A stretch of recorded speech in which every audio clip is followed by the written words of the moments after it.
Have you ever found yourself reaching for a bag of chips at midnight or grabbing candy even though you just ate? You're not weak. You're not lacking willpower. What you're experiencing is the echo of survival instincts that kept your ancestors alive for hundreds of thousands of years. And if you want to understand why junk food has such a powerful grip on your brain, you need to travel back in time. If you find these insights into human nature fascinating, please subscribe to the channel for more deep dives into the science behind everyday behaviors. 200,000 years ago, your ancestors didn't have supermarkets. They didn't have refrigerators stocked with processed snacks waiting in the dark. Food was scarce. A meal might come only once every few days. When your ancient relatives found something calorie-dense, a handful of nuts, some honey, a piece of meat, their brains flooded with dopamine, a chemical that made that food incredibly rewarding. This wasn't a bug in their system, it was a feature. It was survival.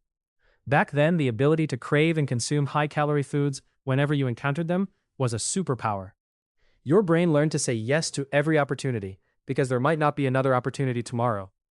Natural selection favored the humans whose brains lit up with desire at the sight of energy-rich food. Those people ate more, survived famines, and passed their genes forward. Your brain is literally the brain of a survivor.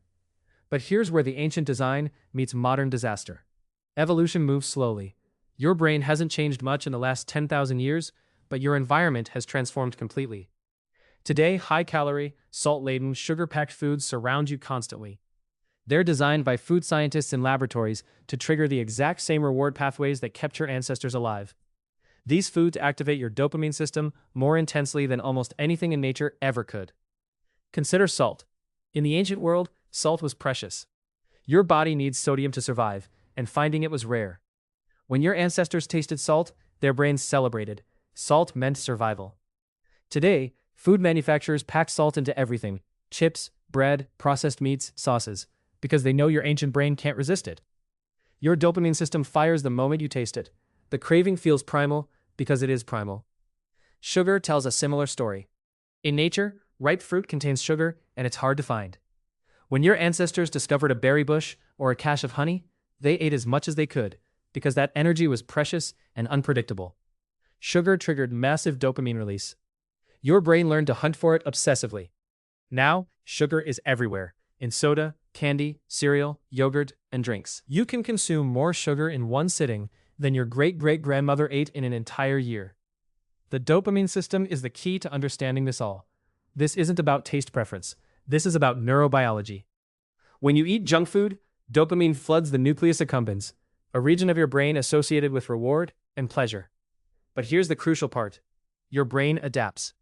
Every time you eat these hyperpalatable foods, your dopamine receptors become slightly less sensitive. You need more stimulation to feel the same reward. This is tolerance, and it's the same mechanism behind addiction. And if you're finding this explanation valuable, please give this video a like. It helps more people discover why their own food choices work the way they do. Your ancestors never experienced tolerance because they never had constant access to these foods. They might find a fruit tree and gorge themselves for a few days, but then months would pass without similar abundance. Their dopamine system would reset.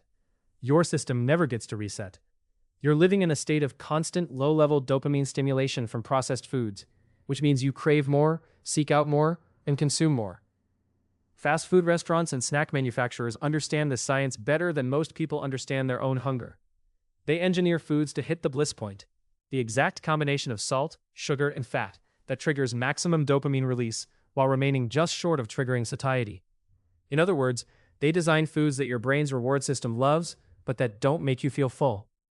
You can eat an entire bag of chips and still want more because your stomach's fullness signals haven't been activated. Your ancestors ate whole foods, foods that came with fiber, water, and volume. A handful of nuts or berries would fill your stomach and trigger the signals that say you're satisfied. You'd stop eating. But a bag of processed snacks? You could consume 3,000 calories without ever feeling truly full.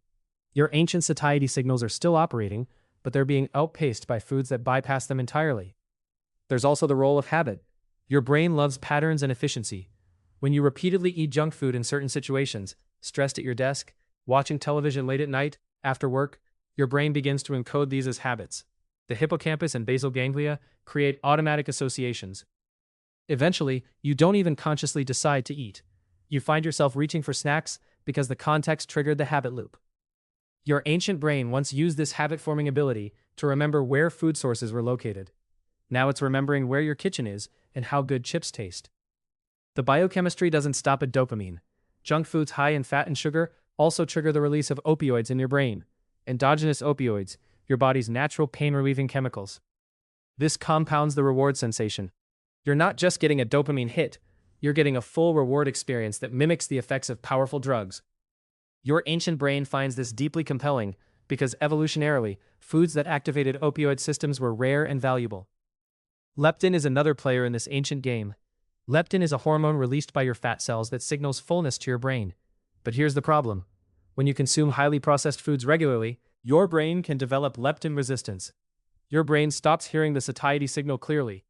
You could have adequate leptin circulating, but your brain doesn't register it.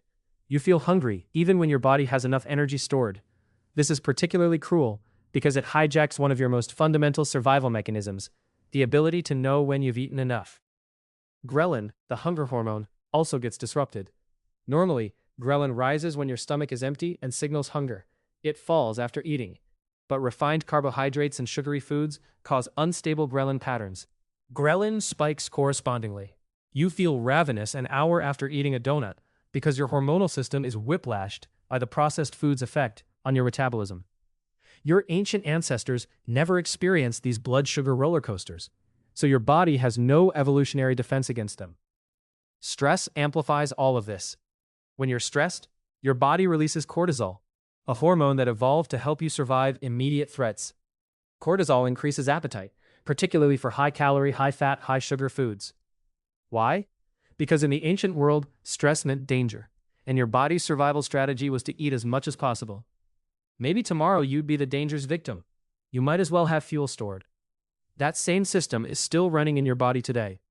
You get stressed about work or relationships, and your brain demands pizza and ice cream. It's doing exactly what it evolved to do. Understanding this doesn't magically make you immune to junk food. Knowing that your dopamine system is being hijacked doesn't prevent the hijacking.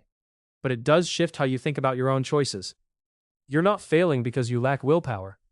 You're struggling because your ancient survival brain is being systematically triggered by foods engineered in laboratories specifically to do that.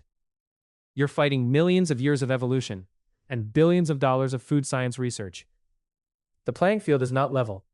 There are ways to work with your ancient brain rather than against it.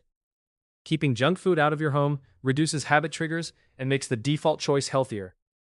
Eating whole foods that contain fiber and water creates the volume and satiety signals your ancestors' brain evolved to recognize. Drinking water before eating slows down consumption and gives your satiety signals time to catch up. Managing stress through exercise, sleep, and meditation reduces the cortisol-driven cravings. These aren't about willpower. They're about working with your evolutionary biology. The next time you find yourself drawn to junk food, pause for a moment. Recognize what's happening. Your survival brain is being triggered. You're not weak. You're human. You're carrying the same reward system that helped your species survive in a world of scarcity, and it's now encountering a world of abundance. Understanding that connection between your ancient past and your modern struggle is the first step toward making peace with both. And if this perspective has resonated with you, I'd genuinely love to hear in the comments. What's the one piece of junk food you find most difficult to resist? And do you now see it differently knowing the ancient reasons why? Thank you for watching, and please subscribe for more explorations into the hidden science of human behavior.